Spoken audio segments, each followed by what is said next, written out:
বলার জন্য এসেছি। আমি একজন পুলিশ সদস্য।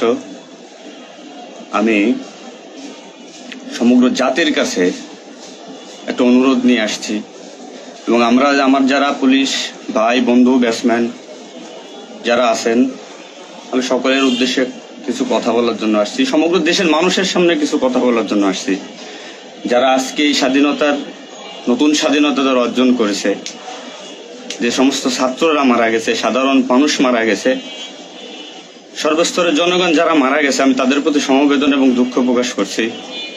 এবং আমার যারা পুলিশে যারা মারা গেছেন যে সমস্ত ভাইয়েরা, তাদের প্রতি আমার সমবেদনা, তাদের পরিবারের জন্য আমার সমবেদনা। তো আমরা নিম্নপদস্থ কর্মকর্তারা যারা ডিপার্টমেন্টে চাকরি করি, আমাদের আদেশ মানতে হয়, নির্দেশ শুনতে হয়।